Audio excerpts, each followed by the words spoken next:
I'm going to start off by introducing everything. Please. Hi, this is Warren Redlick. I'm here with, I should have asked you before we went live, Guido Weiss. Yes, yes, Warren. Guido Weiss. Okay, this is Guido Weiss. Guido is in a Democratic primary with Lois Frankel, who is the sitting member of the House covering Palm Beach County. Is there any part of the district that's outside Palm Beach County? No, there's not, Warren. We're the only congressional district that's totally within Palm Beach County. There's four, however, that are part of Palm Beach County, but we're the only one totally within. Okay, so we're going to talk about a bunch of issues. But as I told you before, I like to start off this channel that we're on, that we're live streaming on.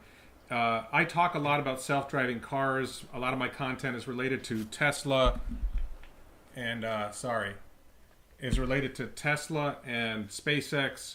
And one of the big topics that I've been doing a series on is I talk to candidates and elected officials about self-driving cars.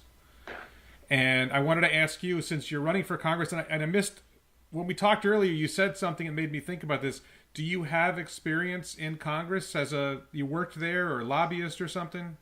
Absolutely. So if you don't mind, I'll just kind of give a little introduction to that as well. So Guido Weiss, my name is Guido Weiss. I'm from Wellington, Florida. And the last 4 years, I worked in Congress for two Democratic members and with multiple committees, with the House Armed Services Committee and the House Foreign Affairs Committee, and for Congressman Brad Sherman from California, and then Tulsi Gabbard from Hawaii. And Oh, my focus. I'm a Tulsi Gabbard fan. I don't know if you knew that. Oh, I didn't know that. Wonderful. I Okay. was her legislative director. Okay. Okay. And I worked on everything from national security policy, indigenous rights, environmental policy, veterans health care, and everything in between because it was an excellent opportunity. I'm also a Navy intelligence officer. Okay. Are you active duty, reserve? What's Reserve. okay? I'm a reservist, 5 years in. I was enlisted before as an operations specialist, so radar communications and strategic communications, and then I commissioned last year, actually. The Congresswoman Tulsi was my commissioning officer. Okay. So, I like to talk about self-driving cars. This is an issue that is not on a lot of regular people's radar screen, but it is definitely on the radar screen of the audience for this channel. And I think it's also a good test of a candidate to see how they handle something they probably haven't thought a lot about. We'll talk about self-driving cars first, how Congress will deal with it, how it relates to legal issues. I don't think we'll get into the military side of them yet, although that you may have experience on that. And then after we cover that, which it's 4 o'clock, a little after 4 o'clock now, probably before 4:30, we'll switch over and we'll talk more generally about congressional issues and local issues here in Florida. So, Awesome. so let's start with self-driving cars. What, if any, experience do you have with self-driving cars now? So in terms of, well, one, I'm one of the Americans that has, been able to see, or just people in the world, the natural, even before we're talking about AVs, these automated vehicles, the natural progression into cars that have features that are self-driving like, the lane switch, the stops, the, speed ups, and various other mechanisms. So I think even before, the thought of self-driving, we're already seeing partially driving cars. I have not had the opportunity to ride in a self-driving car, but I have watched it from the side, especially when I was a congressional staffer. Hey, let me just pause you for a second. I think your camera is shaking a little bit. I'm not sure why. I don't know if you have a laptop or something. It seems like something is shaking and you're bouncing a little bit on the screen. Got it. Is it all right now? Yes, it's like when you're moving. I don't know if you've got something on your lap or you're bouncing a desk or something. Is it all right now? Yes. Perfect. So I've watched the conversations in Congress about self-driving cars. You have members of Congress that are terrified of the technology, and you have members of Congress that are very supportive of it. And self-driving cars could be a major job maker in their district. Just the entire building into this new technology. I think some of the concerns that I saw and some of the positives, there were some that were talking about, well, we need to embrace technology, but what are we going to do with any potential lost jobs? How are we going to reinvest in our jobs to make sure that while you might lose if self-driving cars become the norm, and you already see the federal government planning for a 2025 real big boost on the Federal Highway Safety website. They talk about 2025 being the year that self-driving cars really start kicking off to take over in a way. There's some that are, what's going to be this, and Andrew Yang talked about this. How are we going to replace potential jobs? I saw in Congress testing. Should we have self-driving cars right now for testing, or should they be for personal use? One thing that I saw that was really interesting was the Blind Association of America coming in and lobbying for self-driving cars, saying this will help people that are deaf and hard of hearing finally be able to drive from point A to point B in a way that they couldn't before without human assistance. So I think, and the other one, you had that the many members of Congress kind of really pushing on regulatory measures after that crash in Arizona. I don't know if you saw that. Oh yeah. Really expanding Congress, the attention that Congress is paying to it. I would love to learn a little bit more from you on some of what's going on in Florida. I know that we passed a law last year, I believe, Governor DeSantis, about legalizing to some extent self-driving cars in Florida with some stipulations, but yeah, the state statutes in Florida are very favorable to self-driving cars, but this is something that has to evolve, and there's a lot of issues that people haven't thought about. The thing about the crash in Arizona, it's not really clear that that accident was the car's fault. I think that actually wasn't even a Tesla. I think that was Waymo with a driver who wasn't paying, a observational driver who wasn't paying attention. But the pedestrian walked across the street wearing dark clothing, had taken the reflectors off her bicycle, and crossed without a crosswalk. And ideally the car should have picked her up and stopped. Should have noticed her and stopped. But it's not clear that a human, there's one self-driving car crash and everybody freaks out. There's 30,000 people killed a year in human-driven cars. And we don't freak out about that. People freak out when a Tesla's on fire. There's a lot more car fires than gas-powered cars. So, but specifically about self-driving cars, one of the biggest issues that I talk to people about, and it's more of a state issue and less of a federal issue, but I think with what's going on in criminal justice right now, I still think it's relevant. We should talk about it, is what happens when a police officer sees a car that's self-driving and decides he needs to make a traffic stop. At a state level issue, not a federal issue, one of the questions is, well, who does he hand the ticket to? Because under state laws, most states, you have to physically hand someone a ticket in order to get what's called personal jurisdiction. So I think that's pretty easy, and that's something state legislatures will resolve. But we're looking at a world right now where we have a lot of issues with police handling civilians. I don't like to say that, by the way, because I think soldiers are not. I think police are still civilians. They're not soldiers. But a police officer has an encounter with somebody who's not a police officer, some kind of, you committed a violation and they're doing something. When we have these encounters, sometimes they turn violent. When we have these encounters, a lot of times constitutional rights are implicated, if not violated. And Congress is certainly talking about these criminal justice issues now. I actually think self-driving cars could reduce these problems by reducing traffic stops. What do you think Congress can do about the issue of traffic stops, and what role do you think self-driving cars would play in that? So you just reminded me of one subject that I wanted to bring up as well, was that I was reading about when I was a staffer on the Hill, was cybersecurity in self-driving cars. And I want to get to your question, but while we push towards automation and we embrace innovation, and this, this really going to be transformative to our society, and even the concept of COVID, what if you have self-transportation where you didn't have to have people delivering Amazon packages or this, that, and the other, and you had self-driving vehicles? But cybersecurity, and I think that's one thing that Congress has been already trying way behind the curve in terms of providing cybersecurity, the necessary cybersecurity to our energy system, our transportation system, our water management systems. You saw an attack in Israel from Iran on their water management system. So when these self-driving cars have communications between each other or the towers, I know that that's going to be a big conversation in Congress. How do we protect cybersecurity?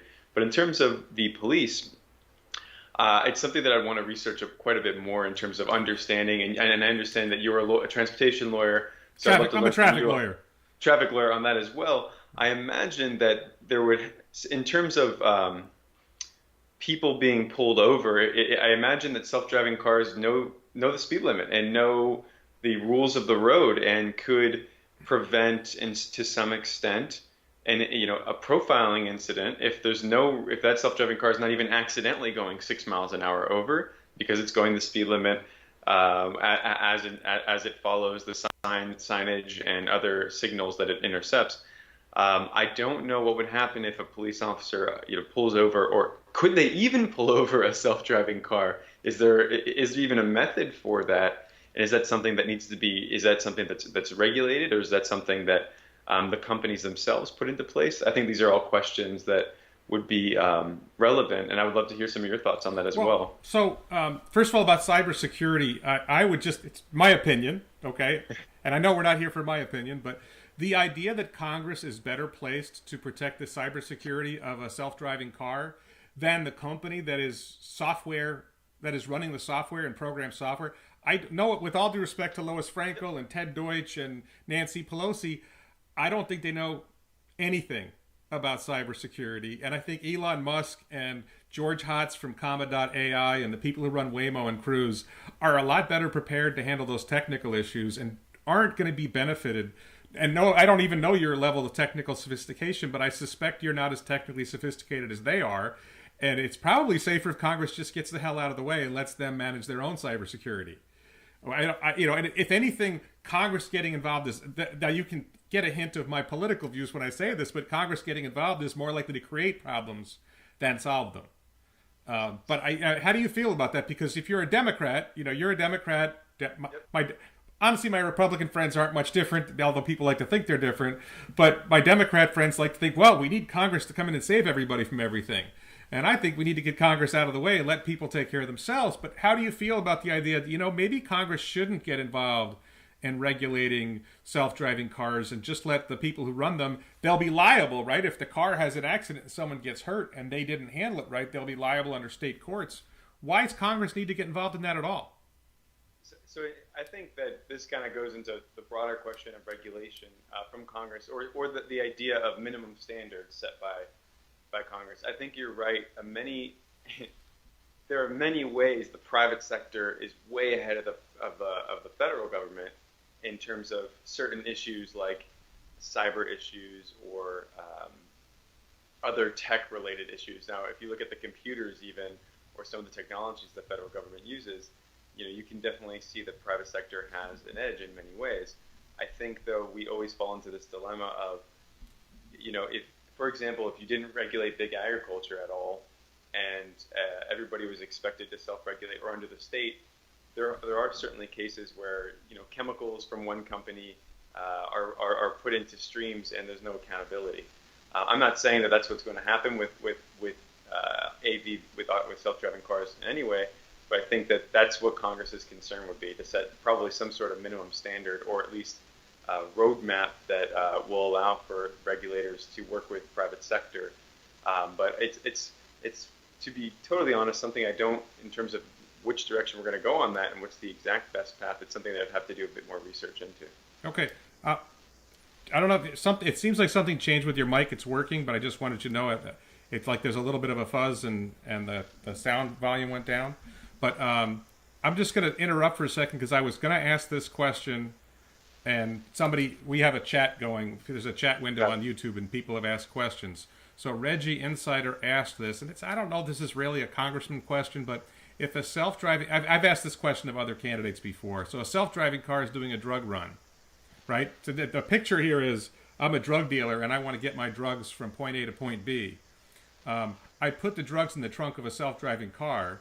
I tell it to drive the speed limit. It goes from my place to the place the guy's going to buy. How would a cop pull the car over? And I would say more generally, how is the drug war viable in a world of self-driving cars when so much of drug interdiction is based on traffic stops? Sure. So one, since we touched on the subject of drug war, I have to say, we lock up more people in this country every year for marijuana than we do for violent crimes.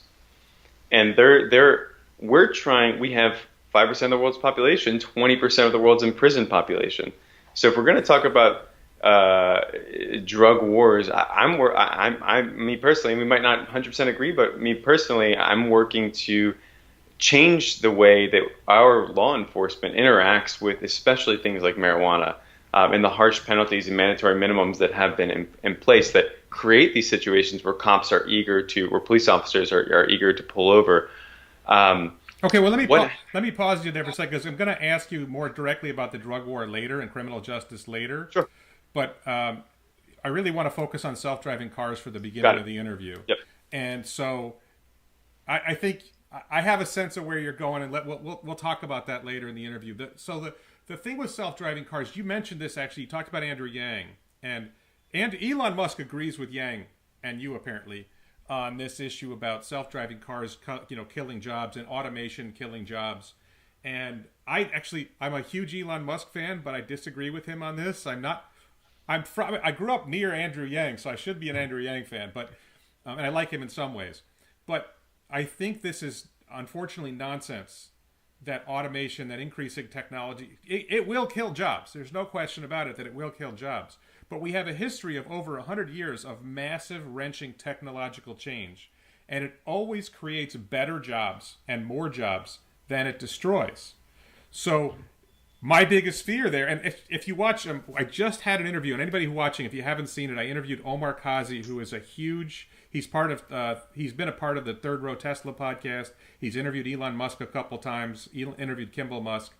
And we talked specifically about the opportunities. This is the thing, when you have a major technological change, everybody sees the jobs that are destroyed. Nobody sees the jobs that are created. So just as an example, you probably know what search engine optimization is, right? Yes. Okay. Did anybody before Google, was anybody aware that would be a job? So no, nobody. When we were on Paper Everything, nobody knew that there would be an SEO downtown there'd be 14 marketers that will advertise their skills to do SEO for you, right. Search engine optimization. On the jobs conversation, I think that you're right. We're talking about transitioning the economy, and in many ways, these self-driving cars are ahead of the curve as well on being electric, not gas powered. But transitioning our transportation and other parts of our economy from fossil fuels to renewables to electricity based. And there's certainly jobs that, if implemented correctly, will be created. There's whole new engineering jobs that are electronic-based infrastructure investment in broadband, in the communications towers, all these technical jobs that are associated with that transition in many ways are predicted to be high-paying in that direction as we go towards high-paying, high-reward, quality jobs. So I do agree with you. Now, and the data on are we going to have a net gain or a net loss, that is still something that's under discussion. Andrew Yang believes we're going to have a significant net loss in jobs, even with new jobs created, and wants to look at concepts like a UBI to help mitigate that as we transition, because he doesn't believe we're going to be able to keep up with that transition. But I think you're right. We're going to have hopefully a lot of high, new jobs. If we move from coal to wind energy, we lost a coal job, we got a wind energy job, and that one might be much more productive to society in the era we're in. So we do have to be open and honest about that. No, but the thing is, you can't see the job coming. You can say, well, I think there'll be jobs in putting up 5G towers or Starlink antennas for SpaceX's Starlink, but you can't see. And this is why the interview with Omar Kazi was so good. Omar was saying, think about it. You've got a self-driving Cybertruck. What if you put a pizza oven in the back and you have it deliver pizza to people's houses? It makes the pizza in the car and delivers it, and the person just has to walk out to the Cybertruck and get it. What if there's vending machines inside the self-driving car? What if it's offering advertising to riders? What if it's got, there's so many things that we can't. It's just like we didn't anticipate when Google came out that there would be jobs in search engine optimization and search engine marketing. When Facebook and Twitter came out, we didn't anticipate jobs in social media marketing. I didn't anticipate that Yep. These interviews don't make me very much money. I might make $1 or $2 off this, but I have a YouTube video I made that I've already made over $2,000 on. I didn't anticipate when YouTube came out that I would be able to make money making YouTube videos. Wow. And that there's, probably 1 million or more people who are making videos on YouTube and making some money off it. We can't see the jobs that are going to be created. And the other thing that I think Andrew Yang and Elon Musk don't get, and I studied economics, there's something called the law of comparative advantage. And the way this applies normally is applied in economics is you have the United States, which is a highly productive economy, and you have some small African country where they're not productive at anything. And the thinking would be that the African country produces nothing, right? Because we produce everything more efficiently than they do. But that's not how economics works. You figure out what they're relatively strong at producing, and that's what they do, and they sell that. And if you work out the math of the law of comparative advantage, you can read about it on Wikipedia. It just makes sense. And the same thing would apply with automation. Yes, automation might eventually become better at everything, but humans will still have strengths, relatively speaking, and there will still be work for humans to do, and we can't see that coming. Yep, and just kind of discussing that as somebody who I'm running to be the representative of Florida's 21st congressional district. While we can't see it, I agree with you. There's so many in the military. We call them unknown unknowns. That is a military planning term. That's the Dick Cheney line. Yeah, what are the unknown unknowns? You just quoted Dick Cheney, I'm afraid to say. That's a bad look for a Democrat. Hey, well, I think Dick Cheney quoted one of the military officers. Probably did, yes. So there's this term unknown unknowns. But as a member of Congress and as a representative, I want to do my best job possible to help plan for our community's unknown unknowns and plan for our government's unknown unknowns. So to the best extent that forecasting, we can use our historical forecasting and look at the direction things are going with our greatest minds, try to plan for those situations. What you had mentioned just now about economics, I've read a lot about that. But recently we've seen, I think also with COVID-19, I saw a video. The Jamaican prime minister was teaching people in his country to plant food in their backyard, saying, we used to import this and import that, but if there's a pandemic and we can't import, we also need to also increase our self-reliance, which might not be the best economic theory, but there's this whole new conversation of local economies being reinvigorated. Yeah. So one of the thoughts about self-driving cars that I think is important, and it's also about electric vehicles, is as these things change, they affect government revenue and they affect government jobs. And one of the things I've noticed about politicians, and we'll see if you're different, you would be unusual if you were different on this, is that they're terrified of ever saying they would eliminate a government job. And if we have self-driving cars, we need fewer police officers. I'm going 10 years down the road, you've got self-driving cars dominating the road, and they are inherently safe. And we have 1/100th the number of accidents. We no longer need police to make traffic stops, and that is about half of what police do in the United States. We no longer need so many people in our courts. We no longer need local DMV employees because a lot of people aren't getting driver's licenses anymore because the cars are driving. You might have a state level DMV that's dealing with the company. And revenue, EVs aren't paying gas tax. And gas tax, I believe, that's probably not that big a chunk of federal revenue, but it's for you and me, if we had that kind of money, we'd be thrilled with it. The federal government probably, blows it in an hour. But one of my biggest fears, like you mentioned, I love that you mentioned this, by the way, that you mentioned the blind and the deaf, and I would say seniors. I live in Boca Raton, Florida. You live in Florida. We have a lot of seniors in Florida. And they get to a certain point where it becomes difficult for them to drive. And actually, the most dangerous drivers on the road are teens. And if we have self-driving cars, they make it safer I feel safer sending my kid out in a self-driving car than I do with the 16-year-old boy next door. We don't have a 16-year-old boy next door. I'm speaking metaphorically. But, I'd rather have my kid in the car with a safe self-driving car than with a teenage driver.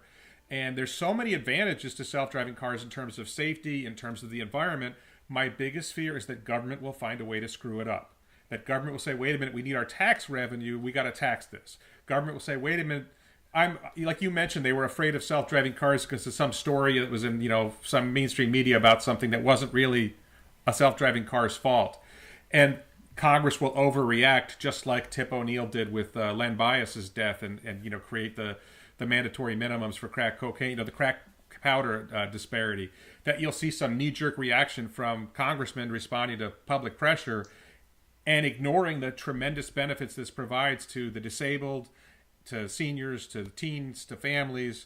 How do you assure my self-driving car fan audience that you're going to look out for the benefits of self-driving cars and not let these fears dominate.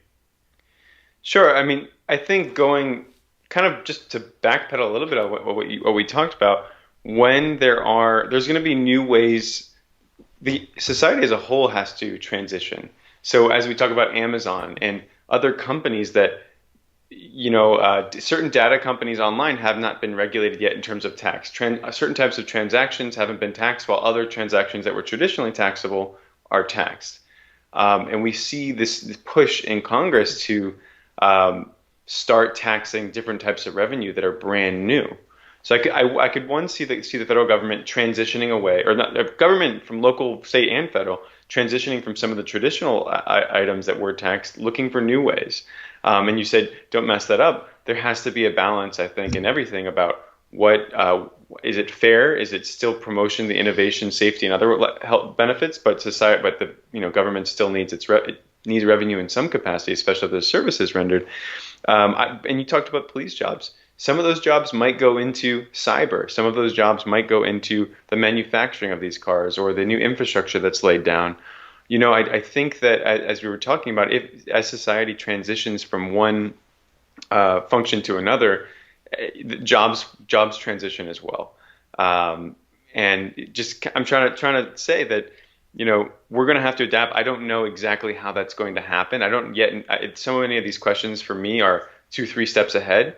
So I'm looking to learn and try to make those best decisions possible. Okay, just real quick, Jake Zamora asked about the legal status of autonomy in Florida.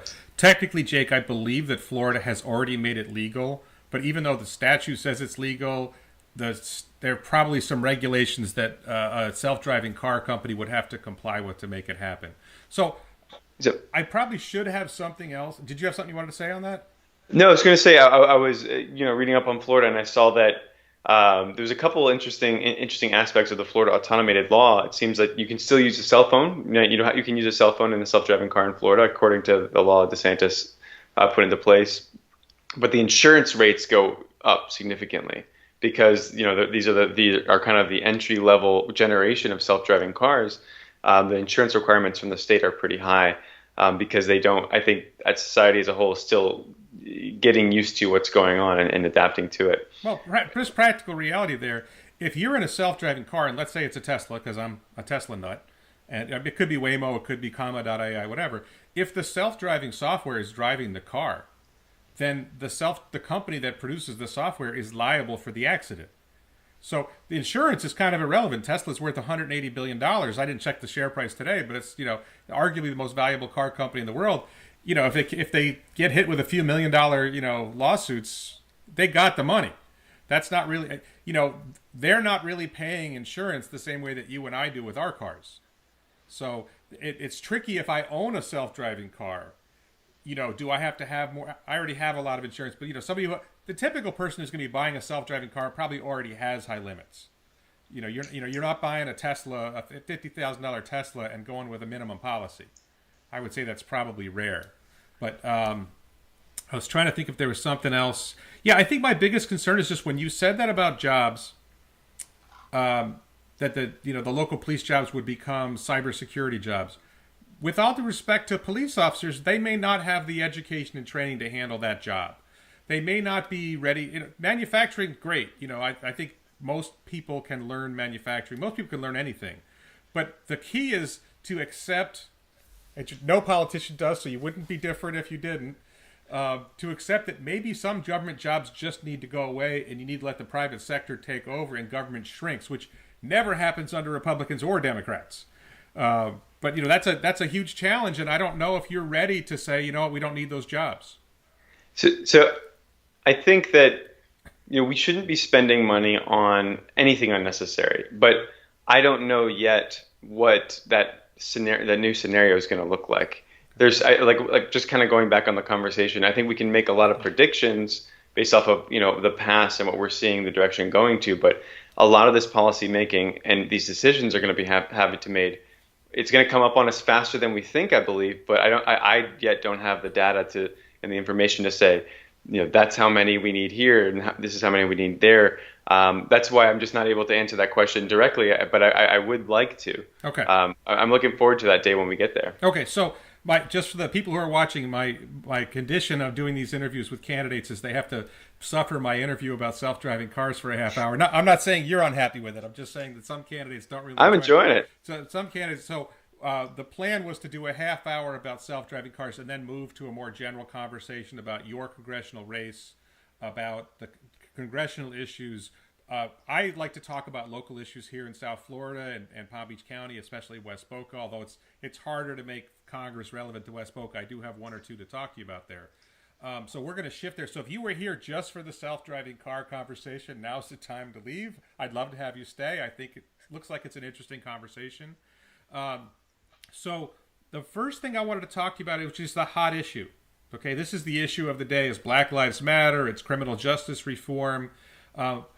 Before I get into specific questions, what's your take on what's going on with criminal justice, Black Lives Matter, all that? So one thing I can just bring here from my days working in Congress was you do have a lot of forces in our country, and this is one of the biggest things I'm trying to work towards, is getting corporate money outside of politics.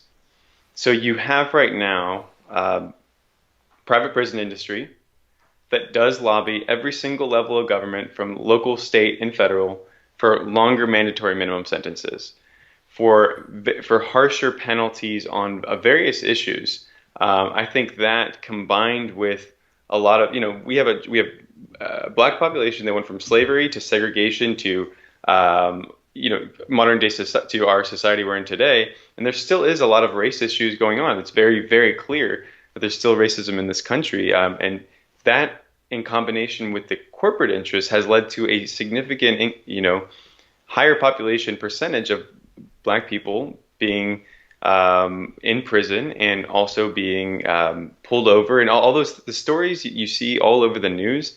When I've been at many events recently, and they're very real to people that have been in those situations. So I'm very supportive of the peaceful protests that are going on right now. I think it's a big learning opportunity for our entire society. I definitely don't condone anything that's not peaceful, but right now we're seeing politics react. We're seeing state, local, and federal government start to look into private prison industry, look into other types of reforms that are going to change the situation for the people on the ground in this country. Okay, so you're running against Lois Frankel, and you brought up the private prison industry, lobbying members of Congress. Has she received money from, I think Geo Group is in Boca Raton, right?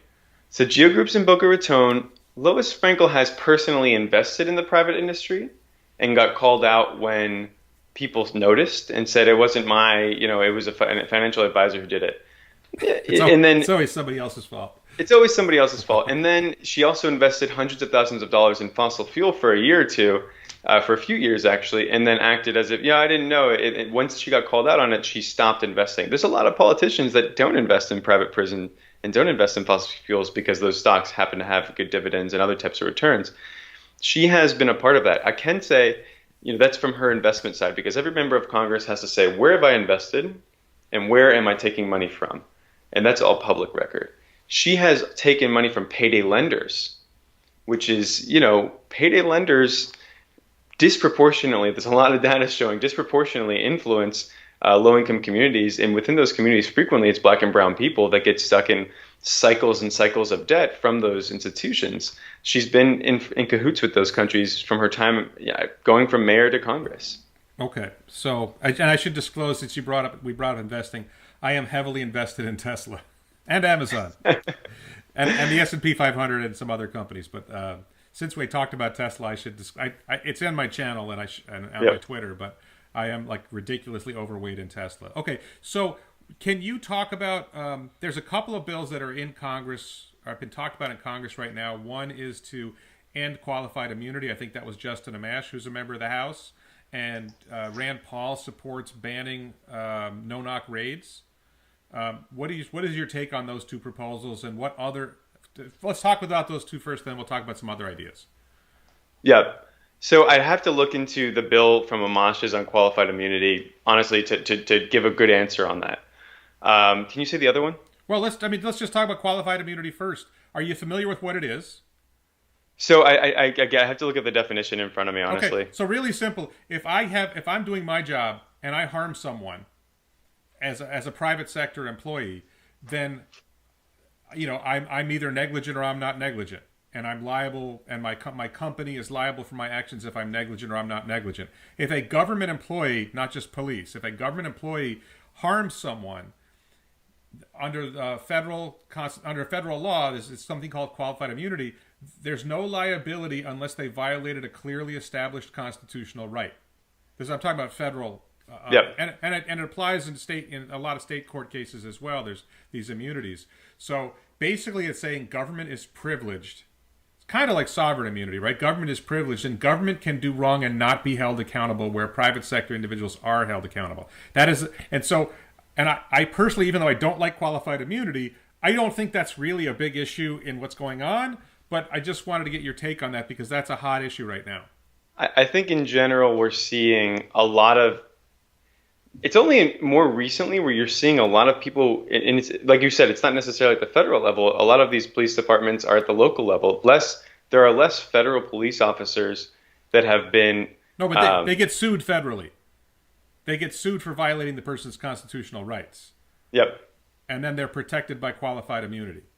And then the related charges of, battery or whatever they're accused of, they're protected by qualified immunity. So it's very, very hard to sue police officers and other government officials when they violate people's rights.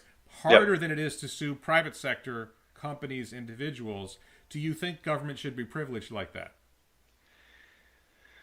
I think that individuals who are clearly harming other individuals and violating their rights need to be held accountable. 100%. Again, this is something that I want to look into a lot deeper before, saying this is exactly what we need to do. But in general, we've seen members of law enforcement and other aspects of society that have clearly infringed on people's rights get away with suspensions or early retirement and things like that. That to me is unacceptable. And I think right now you're seeing, as you saw in Atlanta, police officers come under charges and under criminal penalty in a way that a few years back we saw similar circumstances and they were let go or suspended. I think that our justice system is finally responding to what people have been talking about for years in terms of people who are in positions of power getting off scot-free because they said they made a mistake. Okay, the other issue is Rand Paul's bill to ban, I think it was Rand Paul's bill, to ban no-knock raids. So what happened with Breonna Taylor was police had a tip, or I think they even had the wrong address, or they went to the wrong house, but they burst into her home, shot her and killed her. Her boyfriend shot and injured a cop on the way, in response. This has been a common thing in the drug war, is no-knock raids. What do you think about no-knock raids? Yeah, I think that a no-knock raid, especially what you saw with Breonna Taylor, is incredibly dangerous to our society. I mean, having the ability to do something like that and not have and get into a situation where somebody's killed, right, and almost instantly from what I read about Breonna Taylor, it was very, very quick, and there was really no opportunity for there to be, oh, this is a mistake, right. And we can't have a no-knock raid where somebody has the situation. And I saw the police department locally in that case ban no-knock raids. Yes. We can't have a situation where, if somebody comes into your house, you go into self-defense mode. Yes. And if they know where the person is already, they can make sure that person doesn't go out without seeing there are other ways to interact with somebody who you have a warrant for than bursting into the house without, right. So the theory is that if they know the police are coming, they will destroy evidence. If you're pursuing a drug raid, it's because you think they have drugs inside, and if they think the police are outside, they'll flush the drugs down the toilet, or they'll throw it out the back window, or whatever it is that they might do, or they'll burn it. It should be obvious if you don't know me already. I think I'm opposed to the entire drug war. So I just legalize all drugs. That's a longer conversation. I won't put you on the spot on that one, but so. There's been a lot of other talk about other things. Rather than talking about qualified immunity or, we have Black Lives Matter. I mean, I hate this question, but I'm going to ask the standard question. Do you support Black Lives Matter? Definitely. I've been to many Black Lives Matter protests, and the organizers of all of them have interacted with me professionally. Now you have a lot of, and it's been everyone I've been to so far in Florida has been peaceful for the right reasons, professional, etc. You do have some out there saying that there are people on the right now saying that this movement is something that we should be feared. I don't believe that. I've been interacting with them, I can't many hours as a community organizer in engaging with the community, and I've seen positive across the board, and I really enjoyed getting to know a lot of the organizers. One thing I can say about the movement right now is it's not a centrally organized movement. This is really grassroots across the country. So you have the person who's doing something in one other part of the country might not be the same person who's doing something in Florida, and there isn't necessarily a centralized system or one specific leader. And I think that when I was out with the Black Lives Matter individuals in West Palm Beach, they were saying everybody be home by 9. There's a curfew. There have been people trying to hijack what we're pushing for in combating racism in our country, and I don't want anybody to get caught up in that in this community. I saw that in Wellington. I saw that in Lake Worth. I saw that in West Palm Beach. I know in West Boca and Parkland there's a protest this weekend, but all of my experience has been positive with the movement so far. Yeah, I covered 2 protests in West Boca, one at Butts Road by Town Center Mall and one at Glades and 441, and they were both peaceful. The one at Butts Road was a little more rambunctious, but still, I wouldn't call it anything but peaceful. But, you say it's grassroots and everything. I see some commonalities that seem to be directed from a center, and there is a Black Lives Matter website, and it seems like one of the most popular slogans out of Black Lives Matter is defund the police. What do you think about the phrase defund the police? Yep. I mean, I don't think we should be advocating for defunding the police. I think we should be advocating for reform of our system, especially when it comes to police salaries and things like that. Now, should police departments look like militias? I don't think so. I don't think that. I think it's a bad phrase, honestly. It sends the wrong message. We shouldn't have police departments that look like militias at the second they think something's going to happen, all of a sudden turn into what could be a military unit in another country. I don't think that's the right thing in our society as well. I think that there's a lot of police officers, and many of them come from minority communities that are honest, hardworking, contributing members to our society, that their salaries should be, they're working to protect us day and night. And when you have a fall, or when there's domestic violence, or when there's whatever, you need to be able to call somebody. That doesn't mean we don't need very significant criminal justice reform across a spectrum, and more make significant police changing reforms and societal reforms. I totally agree with that. But yeah, okay. I think the catchphrase has gone. I think that the phrase "defund the police," and I've heard this from many local leaders, even within the Black community, I said, no, that's not what we're not necessarily fighting for defunding the police. We're fighting against racism. Okay, and just to be clear, the New York Times featured an op-ed that said "abolish the police." That defund the police means abolish the police. So it's not like it's some left-wing nut jobs who are saying this. It's on the Black Lives Matter website, which everybody says they support Black Lives Matter, and it's in the New York Times. New York Times is center left usually. So they've also I think they published an op-ed by Muammar Gaddafi at one point too. They published an editorial by, I think, like Tom Cotton, and they had to fire half the editorial staff over that one. Yeah. So I mean, look, I am working with the Black Lives Matter movement locally to make sure those voices are heard. We have a congresswoman right now, Frankel, who's the typical Democratic incumbent who's corporate, who shows up on MLK Day and gives a little speech and puts out a statement, but is not with the community, trying to help every community in the district from day-to-day basis, all out, every single time they're in the district. That to me is very problematic. We need to address that from our representation. Okay. But let me put you on the spot, though. You say you support criminal justice reforms. Give me an example of, and this is every protest I went to for West Boca News, I would ask this question. Give me an example of something you would change in policing that would make things better. So, I mean, there's the reasons why people are being arrested. That's part of the, what we need to look into. So when it comes to decriminalization or even legalization of marijuana, you have people who have been in jail for a long time for marijuana, having an ounce of marijuana on them, when all the data shows that is not something that is harmful to society, going to hurt society. Alcohol is far worse. It's not a drug that has been known to increase violence. So that's one example of criminal justice reform that deals with the war on drugs. There's also issues with cash bail, restricting fines and fees, levied on people before adjudication. In Florida, we had the allowing. Okay, so let me just stop you there, because I agree with you about cash bail, but I don't think it's relevant to the problem of cops shooting black people. And I would just say, when you mention militarization, I don't like police militarization either, but George Floyd was killed with a knee. I have yet to see a case where a black man was killed with an automatic weapon. And you said you're a reservist. You've probably fired an automatic rifle. Yes. An M4 or something like that.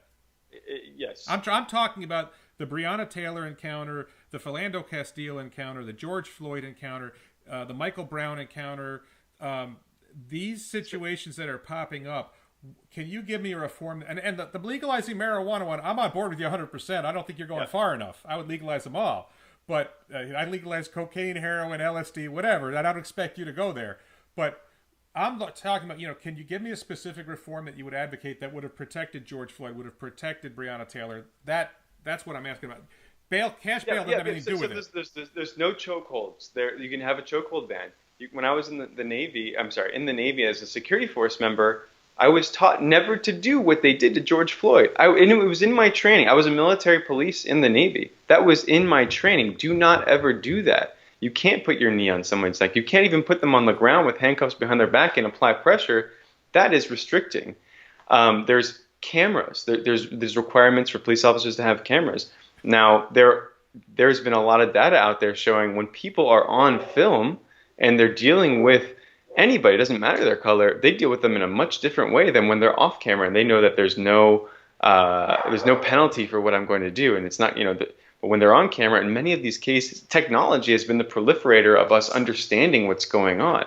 Phone cameras, body cameras, car cameras, that's how we catch all this stuff. In the 90s, you had a few cases where it was, convenience stores cameras or something in the parking lot, but now we have cameras everywhere. So I think that those are a couple proposals that are certainly, and you mentioned no knock, there's a lot of proposals out there that are trying to get at some of the problems we face. My one fear is I want to get at some of the deeper issues as well with overall system reform. I think there's a lot of money in this type of behavior, in keeping people in prison. There's a lot of money in it. I want to change our campaign finance reform system. I want people to vote in August and November to get out, to put in, we have a judge election coming up, put in judges with lawyers that have good records, put in candidates who have good records, and take out the bad ones. Okay. So let's turn to another topic. I think it's the first issue on your campaign website, COVID-19. I don't know that I have a specific question about COVID-19, but what's your take on COVID-19, how we're handling it as a country, how we're handling it as a state? Yeah. So there was a report put out today that talked about Florida being the new potential flash zone of the entire country. So in that sense, Anthony Fauci, when he said we could lose 150,000 lives in our country a few months ago, and people were saying why would you ever say that? There was people on, serious commentators saying that was an irresponsible thing to say. It's causing more harm than good. But now we're a few months later and we're at 115,000 lives taken from COVID-19. We're over 2 million people in this country infected. I think we've done a terrible job, honestly. You have countries like Japan who have significantly less deaths and cases, but stronger national infrastructures for dealing with stuff like this. Florida alone, you're over 73,000 cases.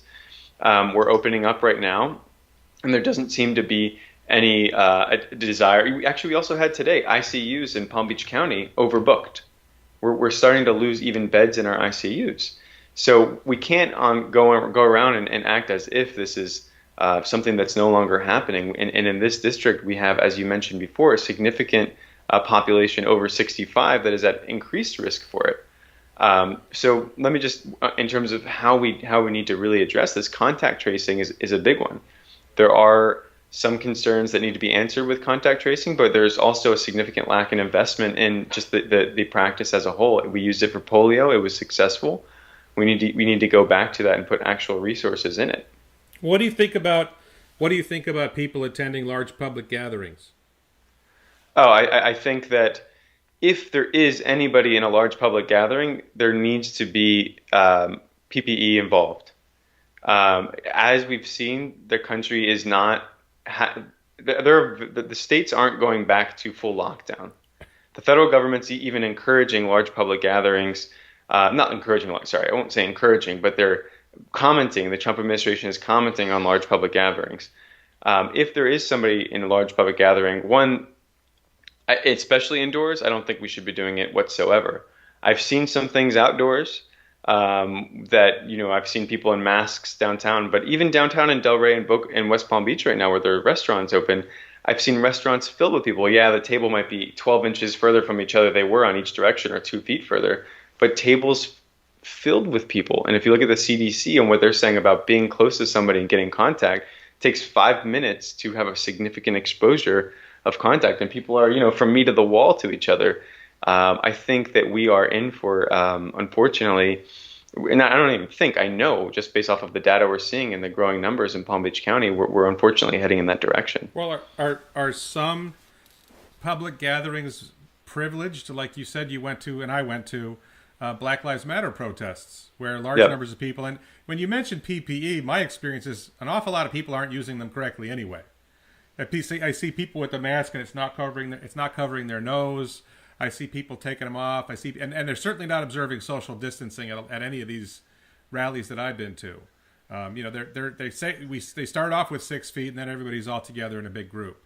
So you participated in, sounds like, Yep. 4 of them. Presumably that's not good for the spread of the virus, but you were participating. How do you justify that? So I'll say one thing about the ones that I went to.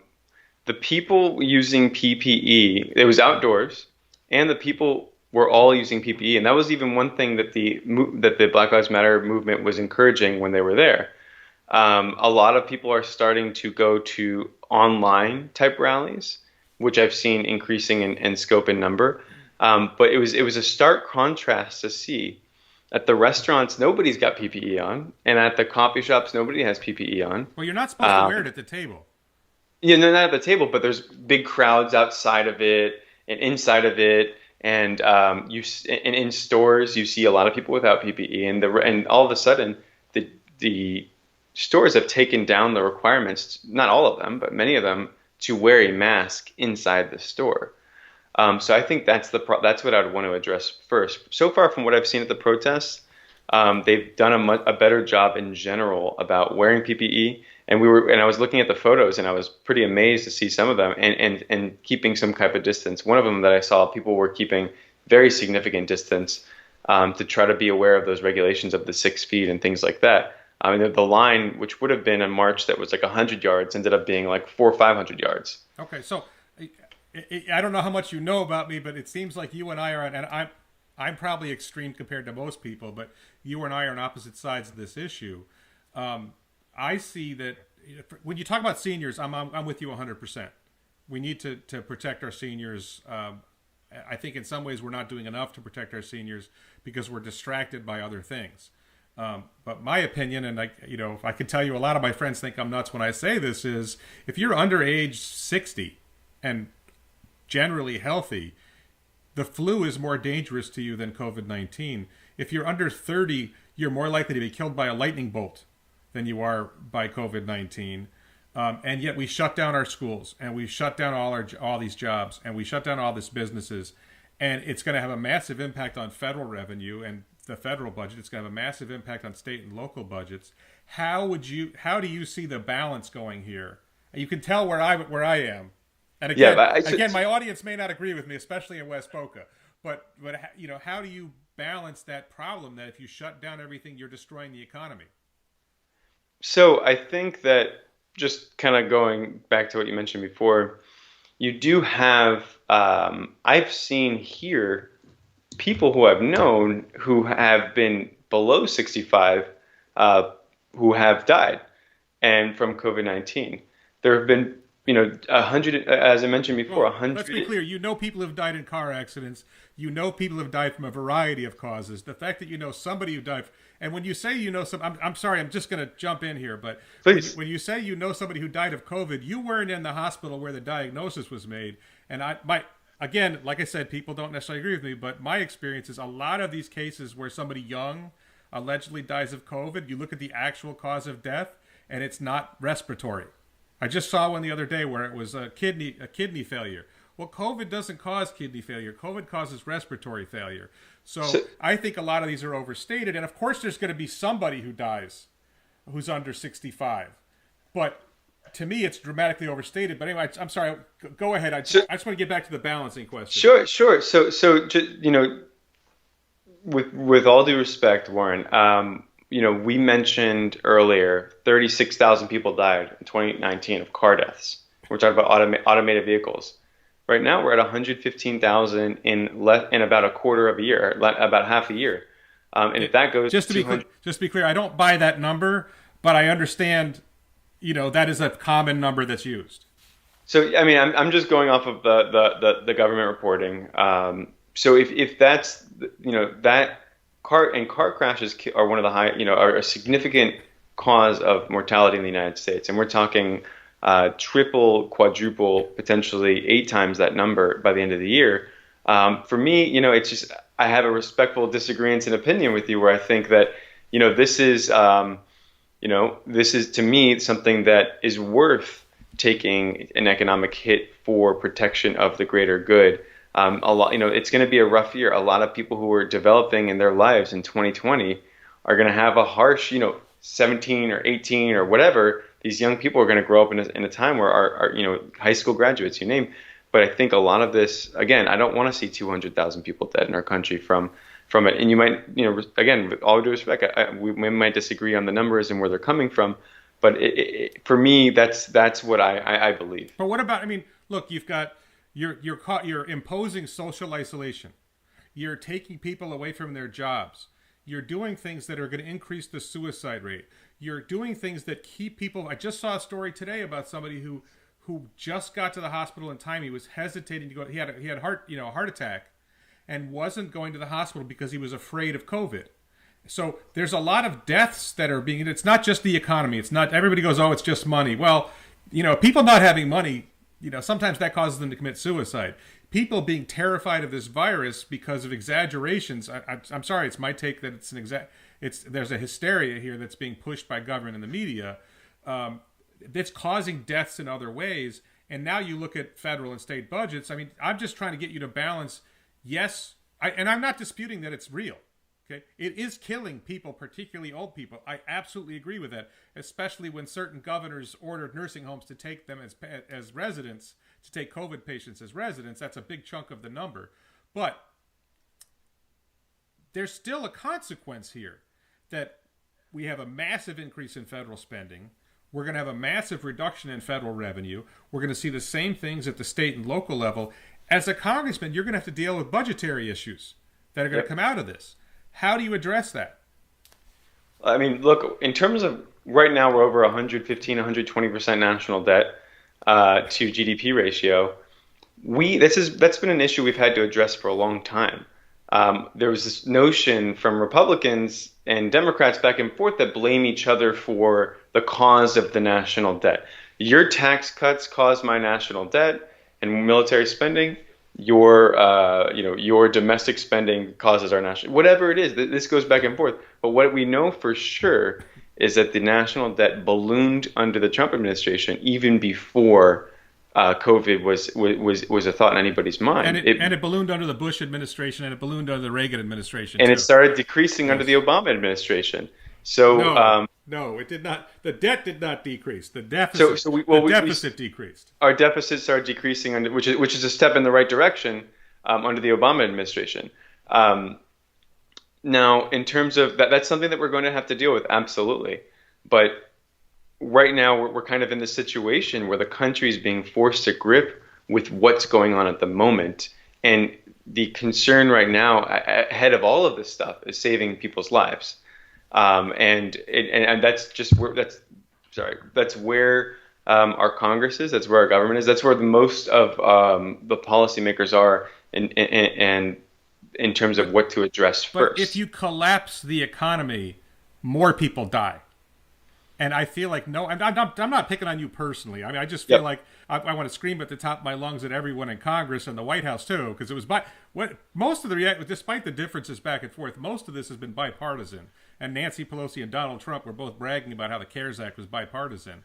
And I want to scream at the top of my lungs, you guys are destroying the economy, and millions, not hundreds of thousands of people. This could kill millions of people. The UN is talking about 200 million people dying of starvation because of the economic crisis. And I feel like no one is talking about the economic consequences and how and everybody says, oh, you just care about money. No, I care about money because money means lives. So we've seen in our economy also, we've seen a major adaptation. Now we're at, in our economy, 14% unemployment. I have to double check the number because it's been fluctuating significantly. There have been a lot of countries around, and especially in Europe and other places, where that's the norm. Where we are right now. That's not a good norm. That's not something to aim for.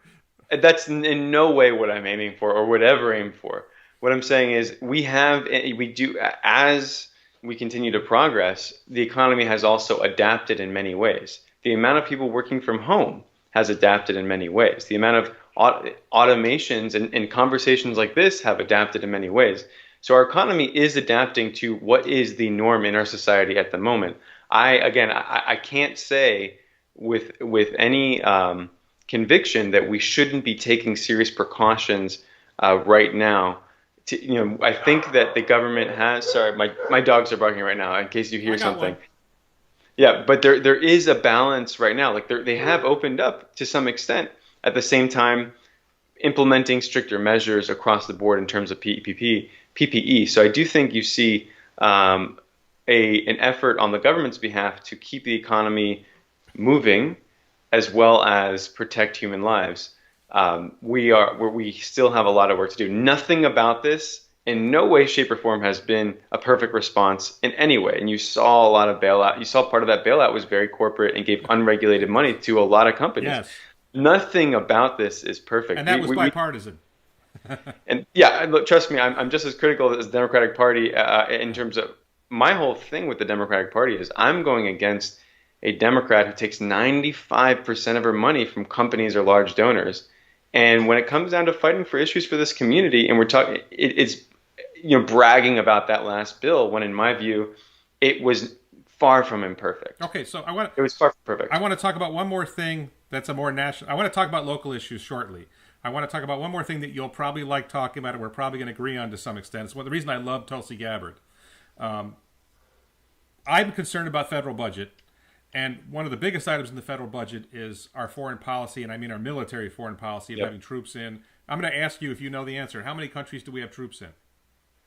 Oh, it is a lot. I don't know the exact number, but I mean I can tell you almost every country in the Middle East. We have troops in a lot of the countries in Europe. We've got bases all over around Latin America and Asia, and including in some in Africa. So it's dozens and dozens. Now there's one assessment that says 63, I believe. The number I saw was 177. That's from I think Business Insider, and that includes you got five soldiers advising somebody in some small country somewhere. But yeah. The follow-on question to that is how many countries do you think we should have troops in? Yeah, so let me just bring it back to what we've been doing since 9/11. We've spent over $6 trillion on war since 9/11.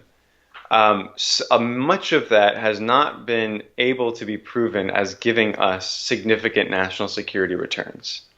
A lot of that money could have gone to infrastructure, health, education, you name it, things that make lives better. And if you we talk about a defense budget that's 3 to 4%. Many countries consider their defense budget, we're talking about NATO, you must get to 2%. Many countries, when they talk to you about their defense budget, It's their homeland security budget and their military budget, and some of them even include their veterans care as well. We have three separate budgets for that. And you're talking about just DoD is over 50% of discretionary spending. If you want to put in the national security aspects of the State Department, Department of Homeland Security, Veterans Affairs, you're talking a huge national security budget. We need to invest in diplomacy. It's a lot cheaper to invest in diplomacy and diplomats than bullets. Now, we still have, there are some, I believe that there are still some very strategic and critical alliances, but we shouldn't be spending $4 billion a month in Afghanistan. I mean, $4 billion a month is an insane number to be spending. Okay, but let me ask you to name one country you think we should have troops in and explain why. Sure.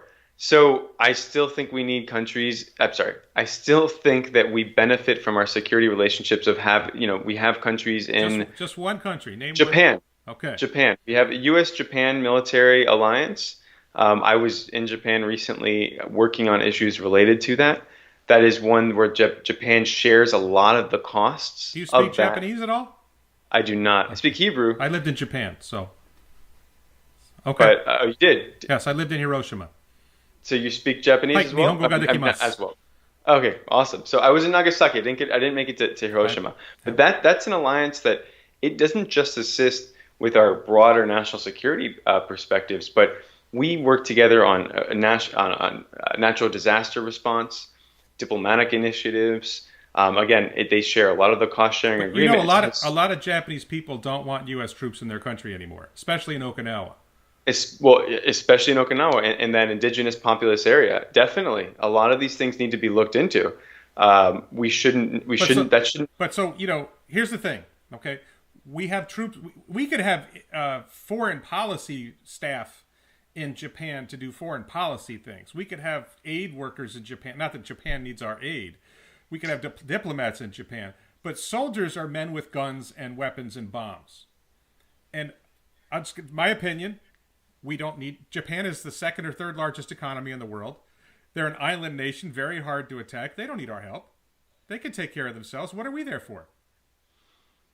Yeah, so again, with Afghanistan, I think we need to get out right away. We've been there for a long, long time, and we're wasting our resources. In a country like Japan, we get a lot out of it. There's definitely corrections that need to be made. What do we get out of it?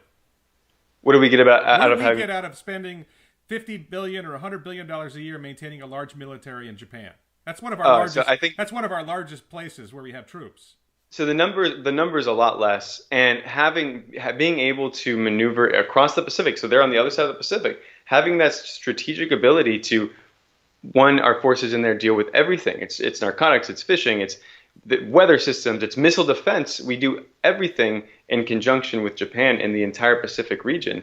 Well, why don't we just defend our own borders? Yep. Why don't we just defend our own country and stop defending the rest of the world? I mean, look. So again, you talked about our budget, yep. and you kind of pinned the Republicans on the big military, even though the yep. Democrats are in on it.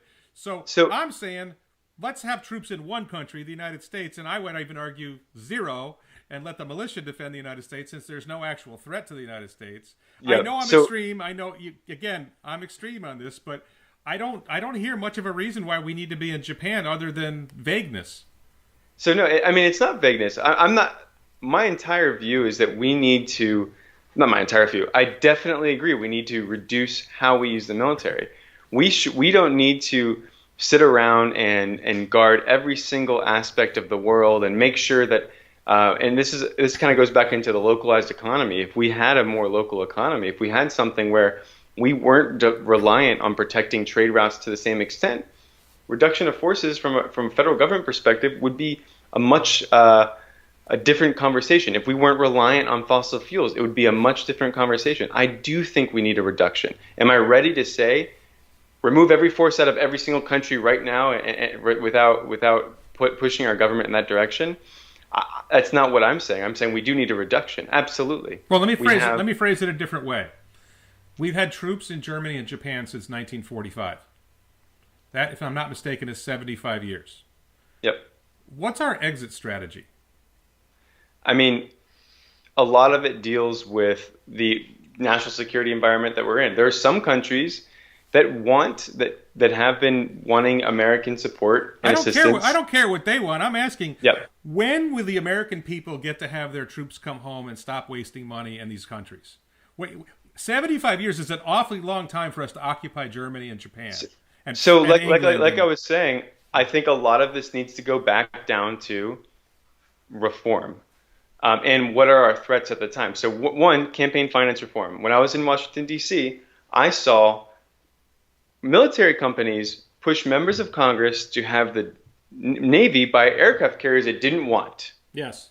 That to me is terrible. And Lois Frankel, by the way, was one of those who took the military money and bought an aircraft carrier that the Navy didn't even want. I just want to be clear, by Okay? the way, I'm arguing with you. I want you to know I'm already endorsing you in the primary. I like Thank arguing with people that I agree with more than I like arguing with people I don't agree with. So, So that, well, thank you for that. So I really appreciate it. We have military companies that pay for things that I'm sorry, push our government to buy things and be engaged in operations that or encourage that type of engagement. You have military companies that pay for think tanks that put out ideology that might be saying we need to focus on this region because it's a national security concern, and they build national security dilemmas out of influencing public opinion and wielding their weight on Congress. I agree with that. Right now, I think we're still in situations where you do have nuclear countries that have shown hostility towards the United States. I want a reduction in forces. I want a reduction in the DoD's imprint. It's not something that I'm saying we shouldn't do. Our discretionary budget shouldn't be over 50% DoD. No way. It's insanity, and especially thinking about opportunity costs. It's truly a sad thing to see. But you know, I do want to push towards that. But again, just if the goal is to kind of get to a kind of like a quick statement of we need to exit this country, I'm one of these people that likes to plan and look at things from a much long-term perspective. But I want to make sure that we get to any more questions. I do apologize. Since it's getting close to 5:15, I'm going to have to. okay, well, really quick.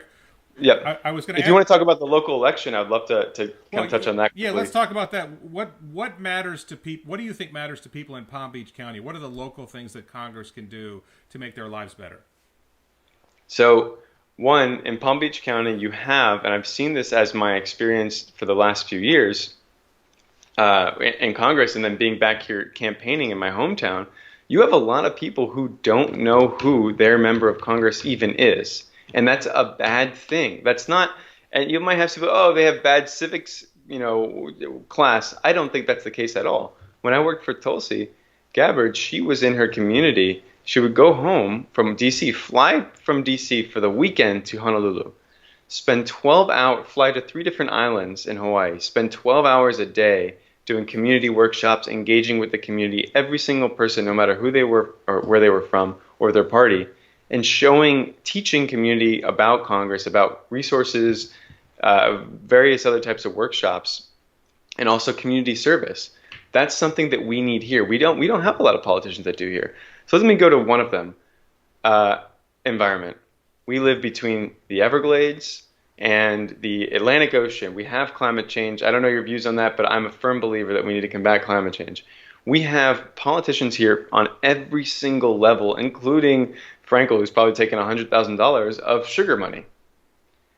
You take money from sugar like that, and when there's nitrates killing our coral reefs, or when you've got burning that's affecting asthma, and you're the politician who's taking $100,000 over the past few years, you're not saying anything.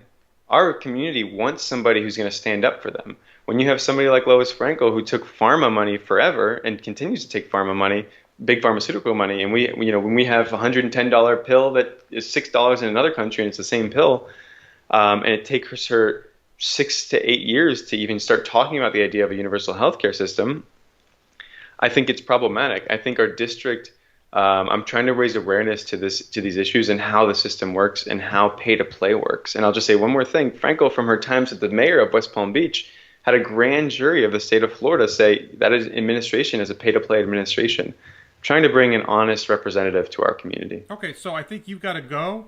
I would just Yep. invite you, if you ever want to come back on again, we can do it directly to the... I wouldn't do the self-driving car thing again, but if you wanted to come on again and talk to the people of West Boca, I'd be happy to have you on again. Thank you very much for coming on with me.